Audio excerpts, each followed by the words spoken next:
They find me for unnatural landscaping, so I turn my yard into a blinding white desert. Picture a classic American suburb on a warm Saturday morning. Kids riding bikes with streamers on the handlebars, sprinklers hissing in perfect arcs across emerald lawns, American flags hanging straight from porches, and the distant hum of a lawnmower that never seems to stop. That was Maple Grove Estates, a 20-year-old development on the edge of a mid-sized Midwestern city. Every house looked like it could be on a real estate brochure. Two-car garages, brick facades, neatly trimmed boxwoods, and not a single dandelion daring to show its face. It was peaceful, predictable, and quietly ruthless about appearances. My name is Tom Reynolds. I turned 54 last year. After 30 years teaching American history at the local high school, Civil War battles, the Constitution, the slow march toward individual rights, I retired early and started taking freelance writing gigs from home. I enjoy the quiet. I like reading thick biographies on the porch, brewing coffee that could strip paint, and watching Cardinals games with the sound low. What I don't enjoy is spending my weekends wrestling a lawnmower or paying someone else to do it. So last April, when the water bill hit another record high and my back was still sore from the previous summer's edging, I made a decision. I tore out the thirsty Kentucky bluegrass. Every square foot. In its place went clean river rock for drainage, then clusters of native perennials that belonged here long before the bulldozers arrived. Purple coneflowers that drew butterflies, black-eyed Susans that bloomed gold all summer, little blue-stem grass that swayed in the breeze, and a few tough sage plants whose silvery leaves caught the light just right. The yard looked honest, textured, low water, alive with bees and birds. For the first time in years, I felt proud standing at the mailbox looking at my own property. That pride lasted exactly 19 days. On a Tuesday in early May, while I was still savoring my second cup of coffee, a thick cream envelope slid through the mail slot. The return address was embossed. Maple Grove Estates Beautification Committee. I opened it slowly. The letter inside was typed on heavy stock, single-spaced, official-looking. Violation notice, case MGBC 24-317. Property, 1427 Willow Lane. Owner, Thomas J. Reynolds. Description of violation: unnatural and aesthetically disharmonious landscaping elements. The installation of coarse, unpolished stone and untamed native flora deviates significantly from the established visual continuity and suburban serenity of Maple Grove Estates. Penalty: $500, payable within 30 days. Corrective action required: restore compliant turf or approved decorative ground cover within 60 days to avoid daily fines of $50 commencing on day 61. I read it twice. Unnatural. My plants were literally growing wild in this region before the first cul-de-sac was paved. I set the letter down and stared at the yard through the window. A goldfinch landed on a coneflower and pecked at the seeds. Unnatural. The signature at the bottom was elegant and unmistakable. Evelyn Carter, chairperson. Evelyn lived at 1423 Willow Lane.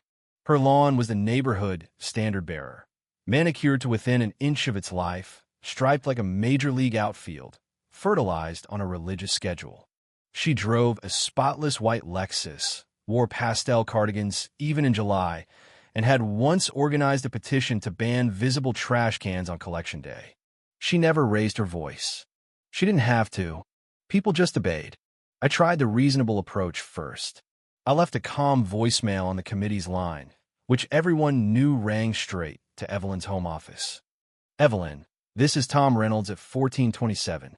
I received the notice, and I'd like to discuss it. The plants are native to the area, drought-tolerant, pollinator-friendly. They're listed in the community's own Green Living brochure from 2019. I think there might be a misunderstanding. Please call me back at your convenience. No callback. Instead, a polite but firm letter arrived 3 days later. Your appeal has been scheduled for the June committee meeting. Please prepare documentation supporting your position. So I went. The community center smelled of industrial cleaner and stale donuts. The meeting room had long tables arranged in AU, fluorescent lights buzzing overhead. Evelyn sat at the center like a presiding judge, hair perfectly set reading glasses on a chain. To her right was Gary Wilkins, the nervous treasurer who always looked like he was about to apologize. To her left sat Marjorie Klein, who mostly nodded in agreement. I presented my case simply. I brought printouts, the county native plant list, water usage stats from the Extension Service, photos of pollinators on my flowers, even the HOA's own sustainability pamphlet. I spoke for maybe 4 minutes. Evelyn let the silence hang after I finished. "Mr. Reynolds," she said at last, folding her hands, "we appreciate your environmental enthusiasm. However, the governing documents emphasize visual harmony and low variance in appearance. Your current installation introduces excessive texture, irregularity, and what some residents have described as visual distress. The committee has voted to uphold the violation. The $500 fine stands. You have 30 days from today to replace the area with approved materials, sod, certified mulch, or uniform decorative aggregate." I walked out into the June heat feeling something shift inside me. Not rage, exactly. More like the calm that comes right before you decide to stop playing nice. That evening, I sat at the kitchen table with a full HOA covenant open on my laptop. I read every section, every subsection, every footnote. Around 11:30 p.m., I found a key phrase buried in Article 4, Section B, Subsection 2C. Permitted ground cover materials shall include natural turf varieties approved by the committee, organic and non-organic mulches, and decorative aggregates, such as pea gravel, river rock, or other permeable, non-vegetative surfaces. Decorative aggregates. Permeable. Non-vegetative. Sand is a decorative aggregate. Sand is permeable. Sand contains zero vegetation. I Googled pool filter silica sand bulk. Prices popped up. Pure white, washed, uniform grade silica sand, blindingly bright, heavy enough not to blow away in normal wind, sold by the ton for swimming pool maintenance. I did the math. 850 square feet at 6 inches deep required roughly 10 tons.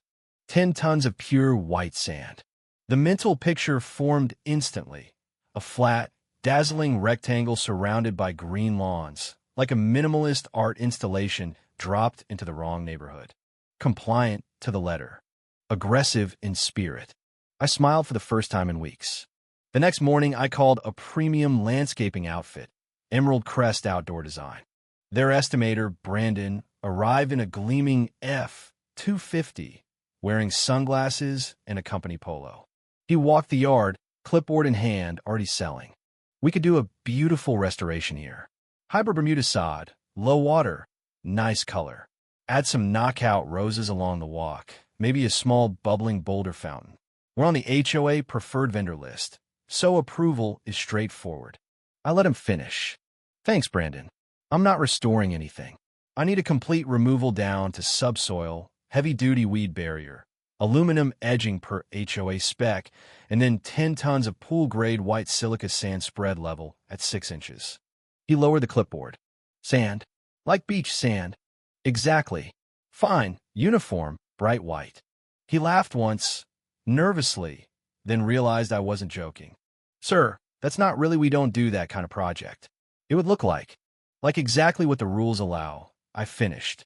"Can you quote it or not?" He quoted it. $28,000. I thanked him for his time and watched him drive away faster than necessary. I needed someone else. Someone who hauled material for a living and didn't worry about Instagram portfolios. I found him through a classified ad on the community bulletin board at the hardware store. Ray Delgado. Ray's hauling and excavation. No job too dirty. His truck was 20 years old, primer gray, and rattled like it had emphysema. Ray himself was 60-something, sunburned forearms, toothpick in the corner of his mouth. I explained the job in the driveway. Rip everything out. Weed barrier. 10 tons, white silica sand. Level. Cash. He chewed the toothpick, looked at the yard, looked at me. "That's a lot of sand, man." "I know. Gonna look like the moon. That's the idea." He shrugged. "Cash half up front, half when it's done. 3 days. I'll source the sand from the pool supply yard in Springfield. They got it by the ton." We shook on it.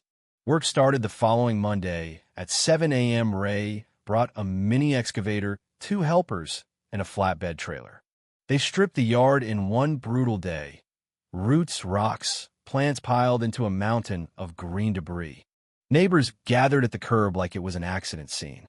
Mr. Harlan, the retired mail carrier across the street, walked over slowly. "Tom, you tearing it all out? Those flowers were coming in nice." "Committee said they were unnatural, Harlan.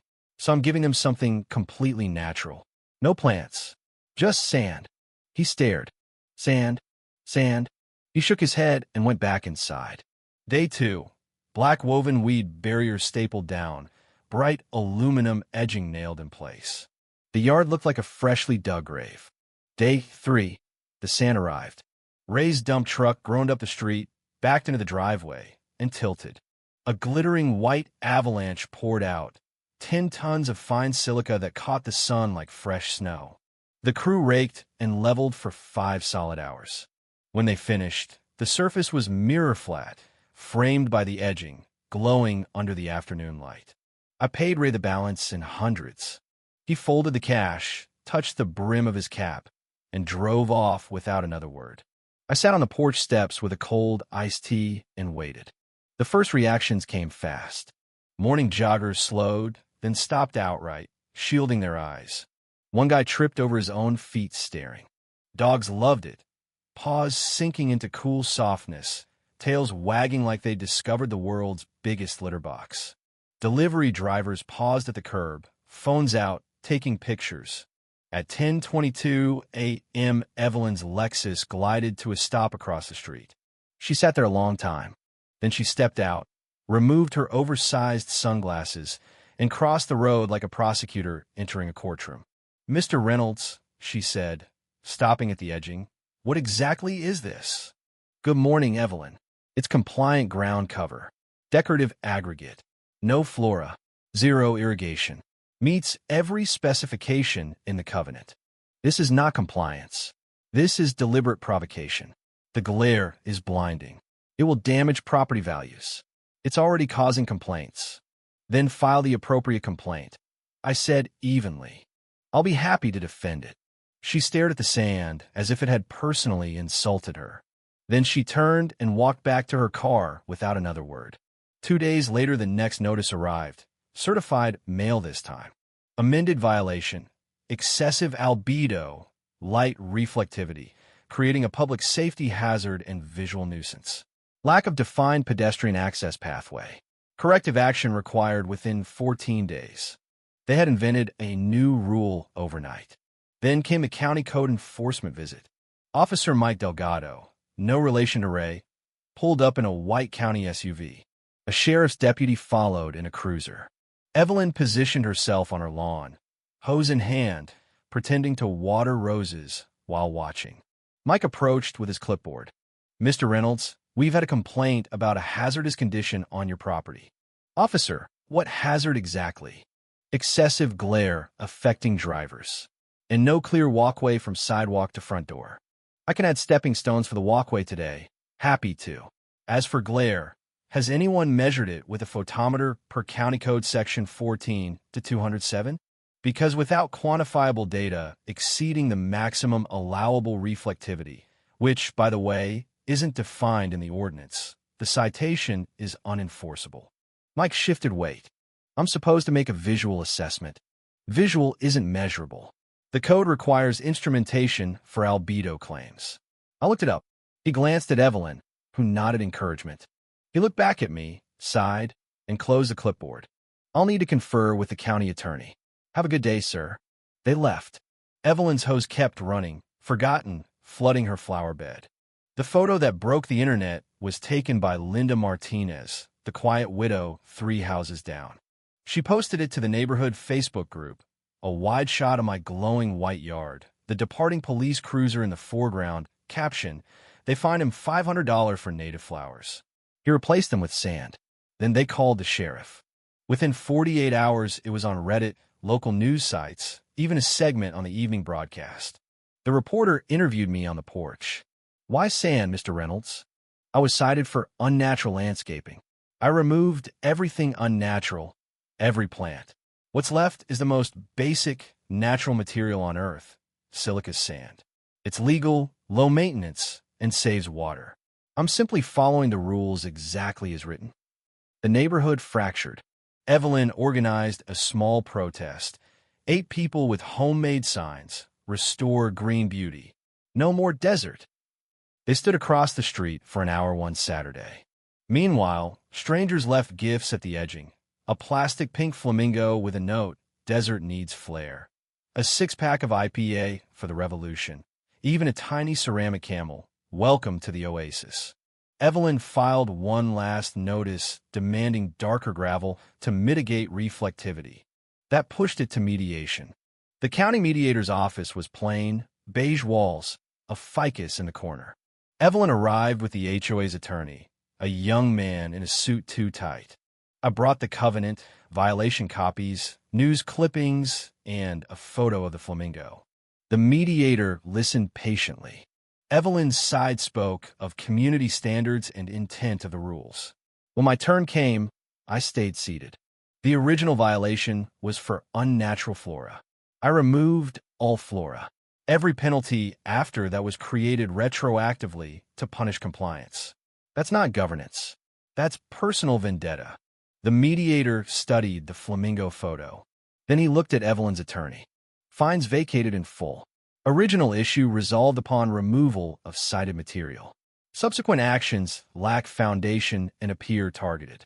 Mr. Reynolds is free to maintain the current installation. Evelyn rose without speaking. Her attorney gathered papers. They left. She never looked back. 2 months later, I listed the house. The sand yard became a selling point. Curious buyers drove by, took pictures, asked questions. We closed above asking to a young couple from Chicago who called it bold minimalist eco-art. They planned Japanese maples and lanterns around the edges. Driving away on moving day, I glanced in the rear view. The white rectangle shone under the September sun, framed by green neighbors, still defiant, still perfect. Rules are necessary, but when they're wielded like weapons to enforce conformity over reason, sometimes the strongest response is perfect, unrelenting compliance. If you've ever faced an HOA gone too far, a petty bureaucrat, or a neighbor determined to control your own patch of earth, tell me about it in the comments. Have you ever pushed back against unfair authority and won? Or did you have to swallow it and move on? And the bigger question, in a free country, should people have the absolute right to decide what their own property looks like? Or does the community's greater good justify strict control over something as personal as a front yard? I read every comment. Let's talk about it. Where do you stand?